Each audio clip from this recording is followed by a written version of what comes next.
Hi, everybody. So I'm not sure how many of you have been around long enough to remember, but I used to have this series called Dumb Things People Say to Atheists. It covered a lot of common retorts and gotcha arguments that people like to throw at us, but one common thread was statements that people just like to use to outright dismiss us.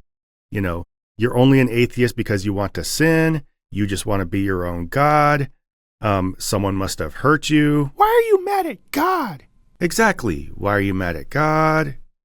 Wait, are we doing some kind of stupid puppet thing now? No, really. Why are you mad at God? I'm not. Well, if you're not mad at God, why are you an atheist? Because I don't believe in him. That's the whole point of being an atheist. Then how can you be mad at someone you don't even believe in? Look, Warmbo. Baggy. Cool. Look, Baggy, I'm not mad at someone I don't believe in. That's not the... Why do you hate God? Okay then. So today we're going to take a look at a video by a guy named Brian Holdsworth who just keeps insisting that atheists have some kind of irrational anger at God. Or the universe or something. God, why do you hate God? Why do you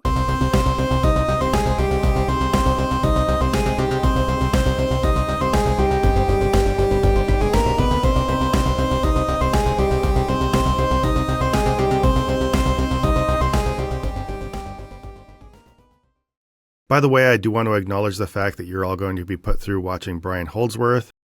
I've never dealt with him before, but my understanding he's just the very worst, so thanks for sticking with me if you do.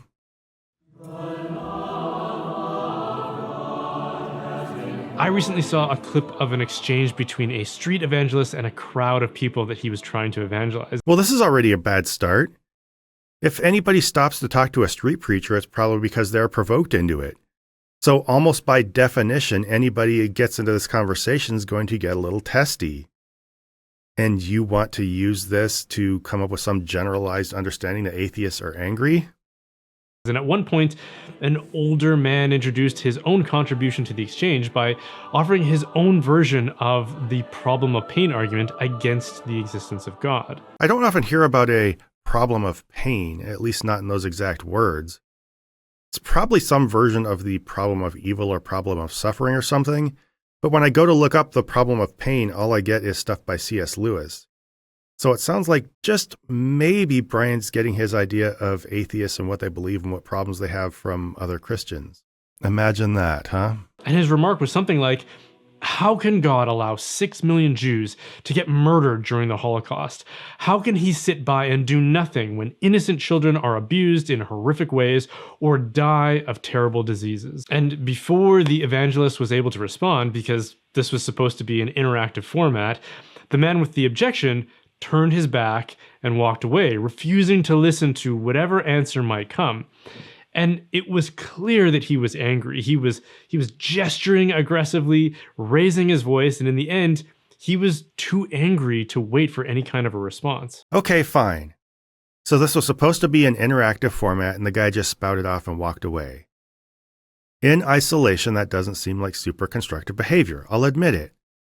But I don't know. Maybe there's some context to keep in mind here? Like the guy was talking to a street preacher. And call this an interactive format if you want, but street preachers aren't really there, in general, as a rule, to have constructive interactive conversations. They're there to preach at you. It's kind of in the name.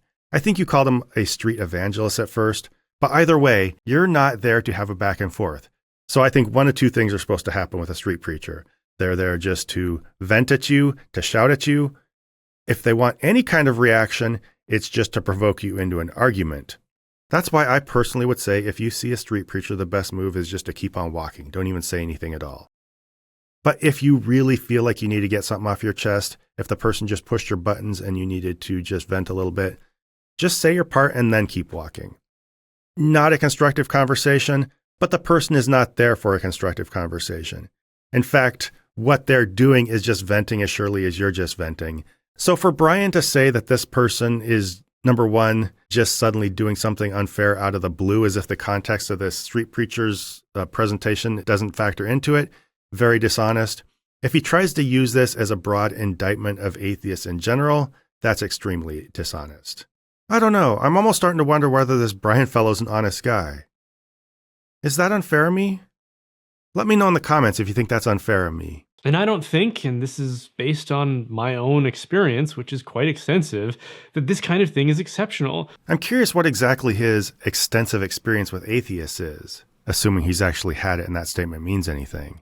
Is it basically just confrontations he's had with them as a Christian? I can't be sure, I guess. But if your main takeaway about another group is that they're petty and nasty, then I have to suspect that you got most of your impressions about them from arguing with them online, hearing things about them from your in-group, maybe seeing negative clips posted about them. It's just not a super insightful conclusion, a little bit one-dimensional. I mean, hell, I might think the same thing of Christians in general if my main exposure to them was interactions I had on the internet as an atheist. Believe it or not, a lot of Christians show up and say some pretty nasty, unkind things in the comments to my videos. It's just part of internet behavior, right? Not excusable, but it's just not where you're going to find the cream of the crop. But see, my extensive exposure to Christians runs a little deeper than that.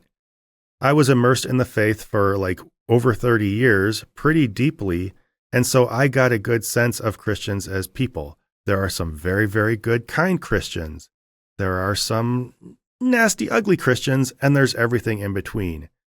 So I've had too much actual varied exposure to them to paint them with the same broad brush that Brian uses to paint atheists.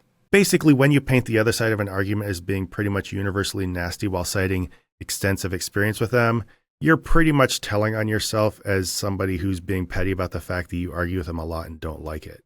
That conversations about the existence of God can evoke this kind of emotional response, which is strange when you really think about it, right? No, Brian, it's really not strange. Not at all. Because there's usually a lot of other context to these conversations about God. Usually it's from people of a specific religion with specific ideas of how you should behave, and often there's going to be some kind of condemnation for the fact that you live certain ways or simply won't join a religion. This, believe it or not, can get people a little upset. I'm not saying all Christians are like that, but these kinds of interactions are there, and these are the ones most likely to prompt anger. In fact, this is probably going to be the kind of behavior you're most likely to see from people who are openly proselytizing or pushing their religion. So to pretend it's just some vanilla ivory tower conversation about God's existence and then atheists just get all upset about it out of nowhere, just pretty obtuse. Imagine if two pundits were debating who they thought should be, the rookie of the year in Major League Baseball, and without really listening to the other person, one of them just spent most of his time and effort personally ridiculing and denouncing the other person, and then eventually just stormed away without listening to any kind of a response. If you were a witness to that kind of interaction, wouldn't you likely conclude that the enraged pundit was informed more by some personal resentment than reason and logic? Yes, that would be weird. But that's just because of the details of how Brian constructed this fictional story. He set it up so that nobody was provoking the guy. A bunch of people were just sitting around having a conversation about something as benign as who the best rookie was or some sports thing, I don't know. And then this guy just gets upset and storms off for no reason. That's what was weird, that there was no reason. But let's just say that, one of the sportscasters kept harping on him saying that he shouldn't be married to the person he was married to, or maybe that he was going to hell and deserved it. If that guy said that stuff at all, but then especially if he kept pushing, if he kept harping on him, eventually it might get to the point where the guy would throw up his hands and storm off, and it would be reasonable. So the basic deception of Brian's analogy is that he just shows the angry guy's reaction coming out of nowhere. I don't think maybe that's always appropriate. Maybe sometimes there is some kind of behavior by Christians that prompts it. Maybe if you think about that, Brian, you'll get to the bottom of why sometimes atheists do get angry. Let's look to Brian's original illustration, a street preacher.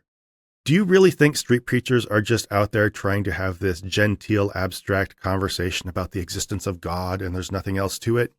No. They're there to get in your face and tell you about your sins and get you to repent and turn to their religion. So I don't know, trying to get rid of all that context, all the baggage that goes with a street preacher and their behavior, pretend it's not there, that there's a blank slate, and then an atheist gets mad out of nowhere and they just be like, oh, why did they get mad? And what I find with a significant sample size of atheists, which I've been exposed to in this kind of work, is that they don't just disagree with certain doctrines of religion like Christianity, they hate it in an unambiguous way. Yeah, and thank you for finally getting to something that's close to the actual point. I do hate some Christian doctrines, and I hate them unambiguously. Like, take, for example, the doctrine that I'm going to be tortured forever because I'm not a Christian. I sure do hate that one, especially because it's been put in the heads of a lot of my loved ones. Like, especially my kids. You know, people have put into the heads of my kids that I'm going to go to hell and deserve it, leaving them to either feel anxiety over the idea, come to some kind of disturbing peace with it, or maybe deconstruct it and then be shamed along with me. I really don't like that for some obvious and naturally understandable reasons. Like, seriously, what kind of reaction am I supposed to have with this? Some kind of detached, gentlemanly disagreement? Oh, I do disagree with you on that one, sir, but I guess we all have our ideas. No. Some ideas are deserving of absolute, unambiguous, fervent disgust, and the doctrines of your religion are not so special that they're exempt from that. But the problem is that the use of the word hatred to describe this disgust kind of evokes a lot of other ideas that don't apply here. So let's be clear. Because I have this disgust for the doctrines don't mean that I hate you. It doesn't mean that I'm closed-minded, and it doesn't mean that I'm irrational. It's just a natural reaction to vile ideas. Does that make sense to you, dude? Can you, get your head around that? The lack of ambiguity is demonstrated by the consistent habit of relying on condescension, ridicule, and what Chesterton called the sneer. And see, this is just really basic trash talk of people on the opposite side of an argument. We all feel tension when talking to people we disagree with. We all have some pretty unpleasant interactions with specific people we disagree with. I mean, trust me, if I were to base my impression of Christians on online interactions I've had, I would definitely get the impression that Christians rely on condescension and ridicule. Hell, it doesn't have to be online commenters either. A disproportionate number of the kinds of Christians who would tend to interact with me as an atheist would do so with what I could uncharitably call the sneer if I wanted to be as juvenile as G.K. Chesterton. Because remember, old-timey apologists aren't more mature than current apologists just because they're old-timey. But I try not to do this. I try to recognize that Christians who seek out these interactions with me are going to be a little on the more argumentative side. And I also try to recognize that the ones who are loudest and most obnoxious are just going to stick out in my mind the most. It's just the ones you tend to remember, right? In short, I'm experiencing a phenomenon of online argumentative behavior, not a representation of what all Christians are like. If Brian Holdsworth could keep this in mind when trying to understand what he feels in his interactions with atheists, maybe he wouldn't make this weird video just totally puzzled by how angry we all are. They don't just disagree, they consider the thing to be contemptible. And that hatred can compel a person to refuse any possible evidence that might be presented to them, with more than a few leading atheists having admitted this kind of a prejudice. Okay, I'm going to call tentative shenanigans on this one. I know a lot of public atheists, and I've never seen one who refuses any evidence that's presented to them. And Brian's claim that more than a few leading atheists have admitted to this is so vague it's meaningless. Because what kind of a person trying to position themselves as rational would open a debate by admitting that they are unwilling to consider any possible evidence that could be presented for the existence of God? I don't know, probably a person you're making up in your head. Because that would be an admission that this isn't about reason or evidence for them, but rather their own preferences and prejudices. But when pressed on this question, I've seen some leading atheists like Richard Dawkins and Peter Atkins come to mind, admit that there isn't any possible evidence that would persuade them. For example, if they were to witness a miracle, some event that is impossible without supernatural intervention, which is the only kind of evidence that could exceed reasonable doubt, they would rather conclude that they were hallucinating or had gone insane than admit that something supernatural had actually occurred. So hold on. Brian is trying to claim that atheists open up debates by saying that they would not accept evidence for God. Yeah, right, whatever. And apparently it looks like he kind of intends to back this up because he brings up a couple names, as if what these two people say can be generalized to atheists across the board. But does he show footage of them saying these things? No. Does he even quote them directly? No. He paraphrases them. In fact, he broadly paraphrases them without explaining any kind of context of where and when they said this. Worse, what does he actually say they said? Well, he says that it amounts to an admission that they would never accept evidence for God, but the actual supposed statement is that if they saw a miracle, they would just think they were hallucinating. And I actually think this is reasonable. We live in a universe that appears to operate according to pretty consistent natural principles. We see natural reality play out day after day after day after day, to the extent that any miracle would seem like a pretty jarring exception to everything we've experienced in our whole lives. In fact, that's what a miracle is pretty much by definition. Something that defies everything we understand about how the world works. So if you saw something like that as just a one-time occurrence, wouldn't it be natural for you to just wonder whether you were seeing things? At the very most, you would just take it as a mystery. I would anyway. I would just think, wow, that was weird. If I didn't assume I was seeing things, if I saw it I guess clearly enough or persistently enough that I thought it was a real event, I would just wonder, hey, what was that? And wait to find out more. And if I never found out more, I would just take that event for what it was. To go straight from that event to belief in God, much less the Christian God, would be jumping to some serious conclusions. In fact, this is a pretty major double standard. Christians see a natural reality play out without any sign of interaction from God day after day after day after day, and they still maintain their God belief, right?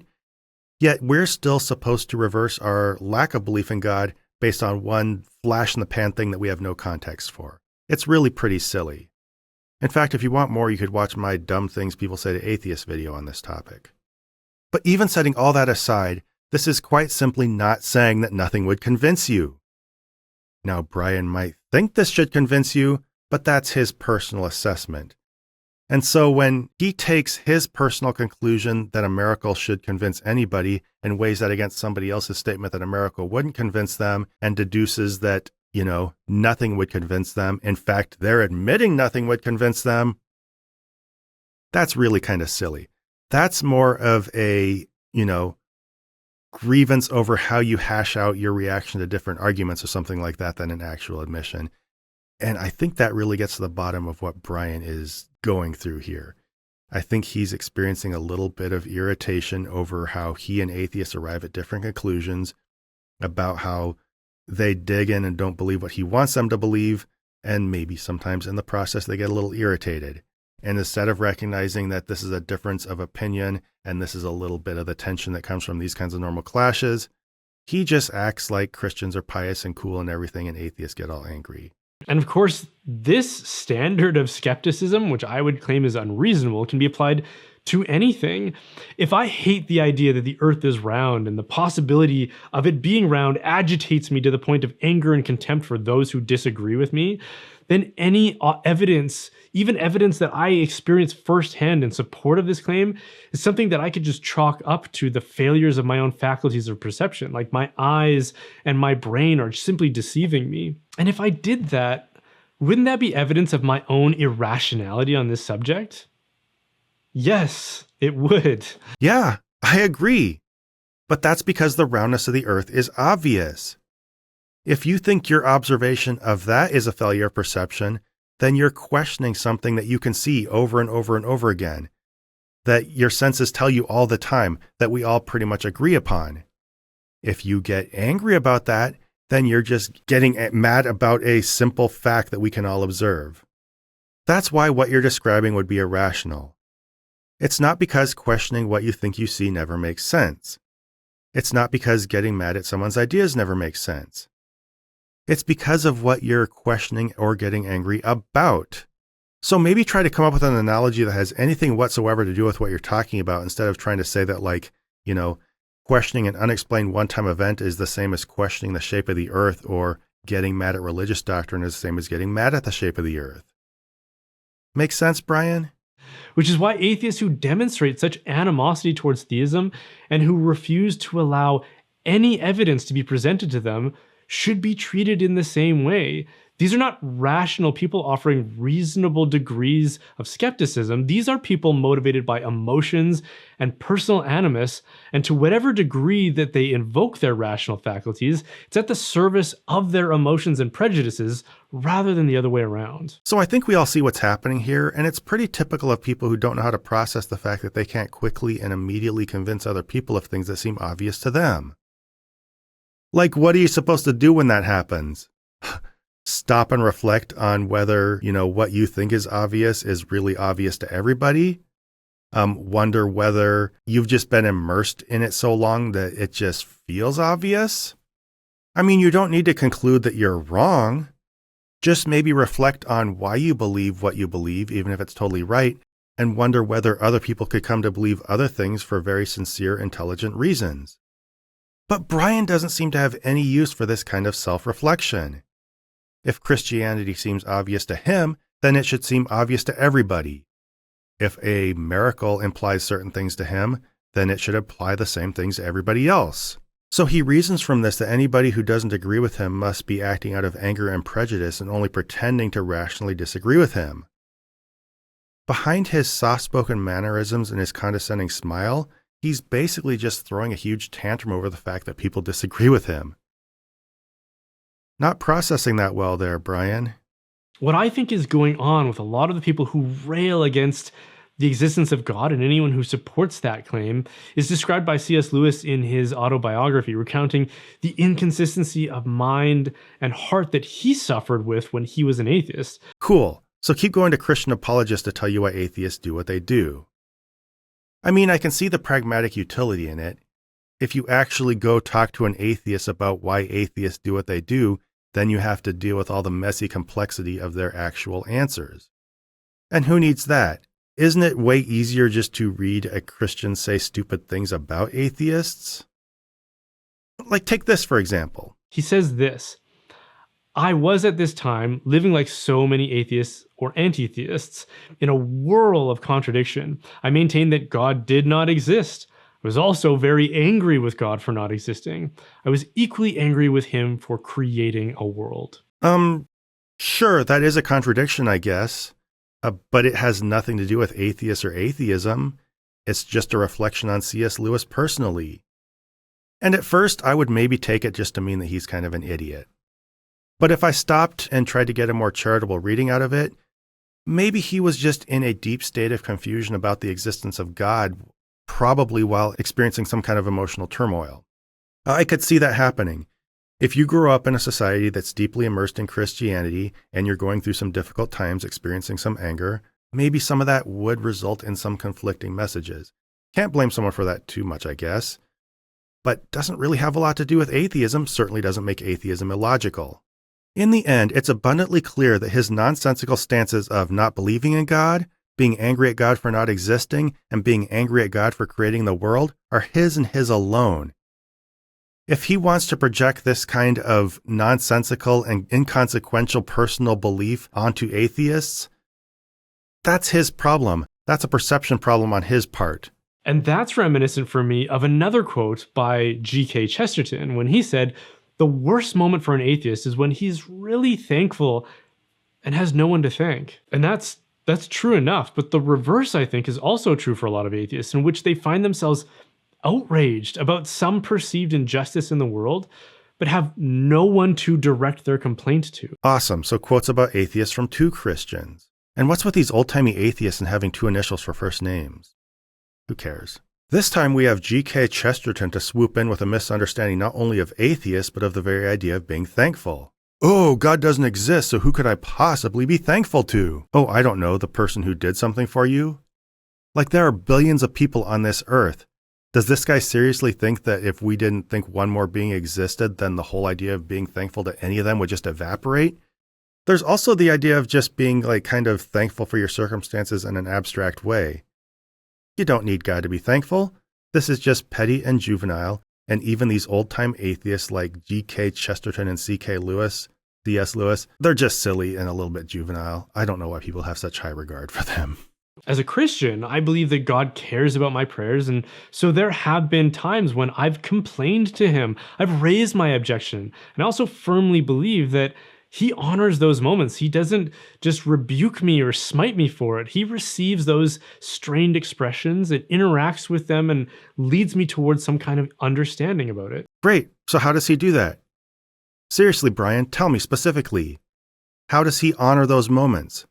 How does he interact with you? And I mean beyond the typical yes, no, or wait that comes from basically nothing happening when you pray. Does he actually say anything? Does he provide any kind of tangible answer? Or is it just you sitting there personally growing in patience or thoughtfulness as you are still? I don't know. But the atheist in the clip that I saw is distressed by historical events like the Holocaust and the seemingly arbitrary suffering of innocent people and children. Well and good, so am I. But my objections make sense in light of the fact that I believe in God who exists. If you don't believe there is anything more than matter and motion or the physical universe, on what grounds do you have to say that the world and the events captured in time should have been another way? Which is what we're doing when we make moral objections. To say that things should be other than they are is to accuse the physical universe of being other than what it should be. No. You're fundamentally misunderstanding what people mean when they say something shouldn't happen. Yes, I think the universe should have been another way and that people's experiences would have been better. They wouldn't have gone through such horrible suffering. I think that shouldn't have happened and that it was a worse outcome and that people should have behaved differently. Like, does this not make sense to you? Is that not an adequate explanation, Brian? Why does this statement need to be some kind of weird, nonsensical accusation against the universe? That doesn't make any sense. But it seems like Brian and his idols CS and GK are so deeply immersed in their religion they just don't know how to see outside of it. So if they see being thankful or frustrated with God, and you're an atheist, you must be thankful or frustrated with some anthropomorphized version of the universe or something. Maybe it's just as simple as conceptualizing that things could be a different way. And there's another way of looking at it too, and this is just incredibly obvious. Maybe a big part of this is just hypotheticals about how God should behave if he'd acted. Maybe we're not actually mad at the universe. Maybe we're just interrogating your ideas about religion. Can you stop and get your head around that? That would help this conversation move forward, I think. How can you say that if the physical universe is all that there is? Like, if I were playing a video game and it had fixed rules and code governing those rules, and something happens that I don't really like in the game, I might object and say that, it shouldn't have been configured that way, should have been a different way.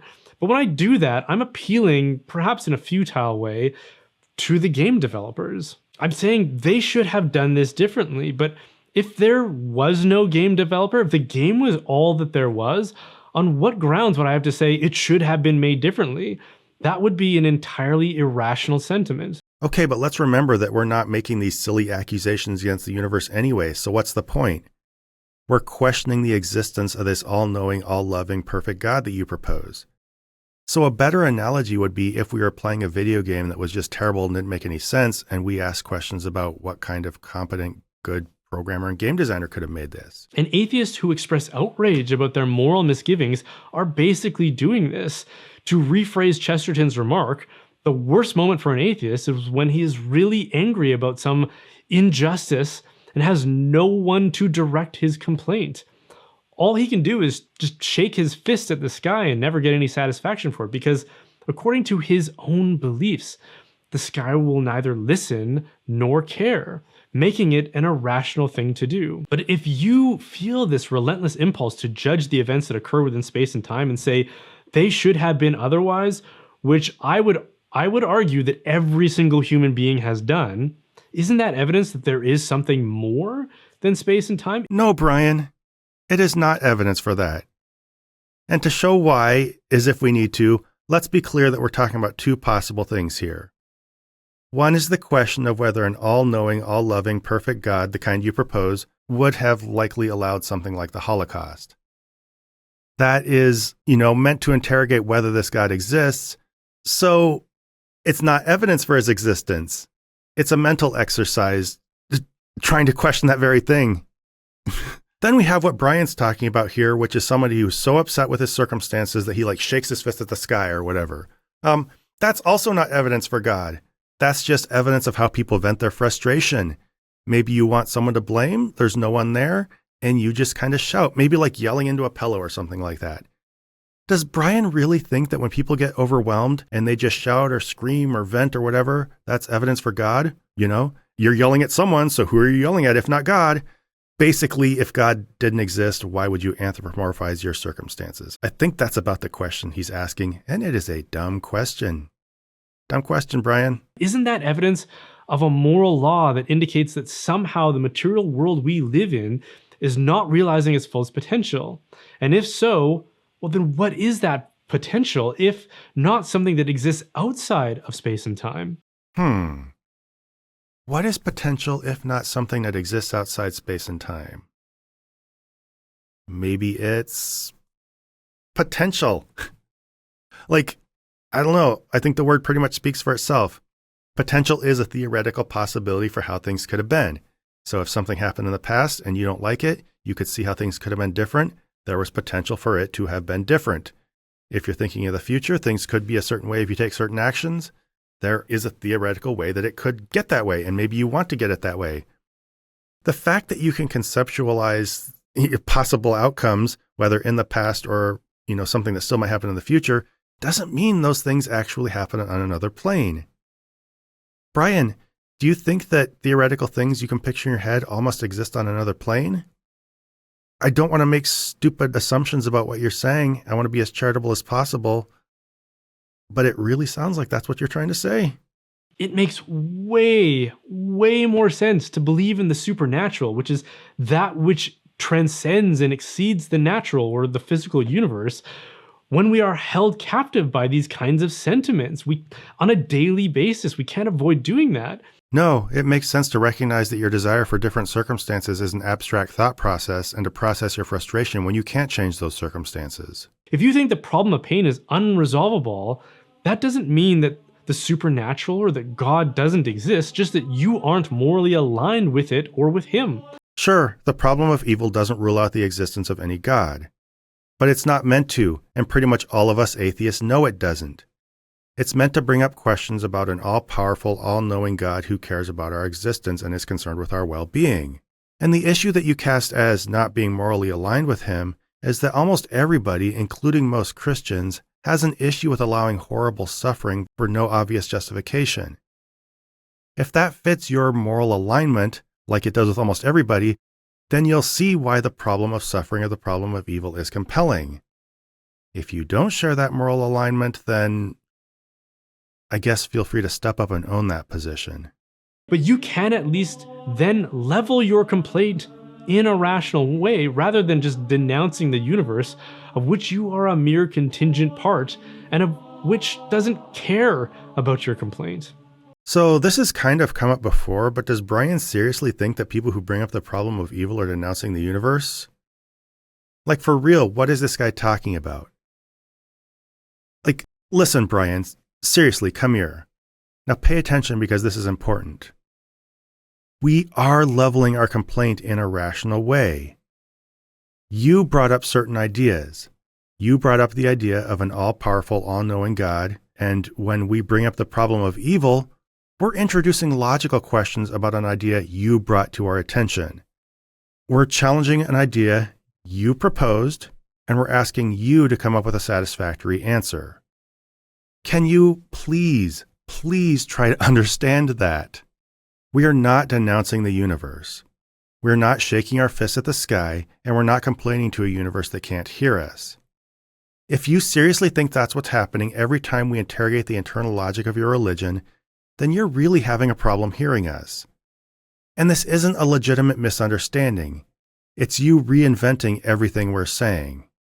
Now, I don't mean you're doing this on purpose. Maybe your religion just has you stuck in such a deep intellectual rut that you seriously can't comprehend even in a theoretical way what other people are thinking. Maybe you just assume God's behind everything, and so you see everything in your environment as actions coming from God. Maybe you personify everything in your environment, everything in the universe so thoroughly that you think we must do the same. So if you get angry at your environment, you're being angry at God. If we don't believe in God and we're getting angry at our environment, then we're just silly people who are just mad and shaking our fists at inanimate matter. And we're just goofy because of that. That's why atheists are so silly to Brian. And maybe you also misunderstand hypothetical questions about your God so thoroughly that you take them as actual questions about reality. None of this assumes a very high intelligence on your part, but at least it assumes you're honest. But maybe you're not honest. Maybe you're a perfectly smart fella who's just cynically misrepresenting atheism to your audience. Who could know? But one way or another, you're just as unserious as, C.S. Lewis, G.K. Chesterton, and all the other celebrity apologists. You really don't understand atheism, you can't engage with atheism, and I see no reason to take you seriously.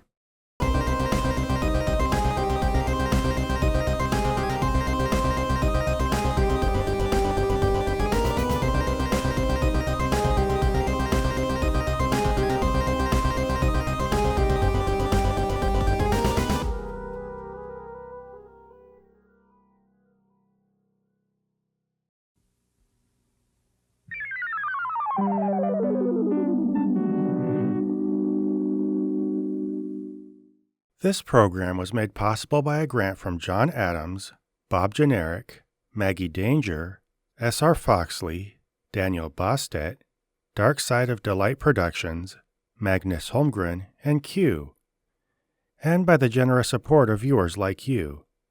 If you'd like to join them in pledging to this channel, please find a link to the Prophet of Zod Patreon below.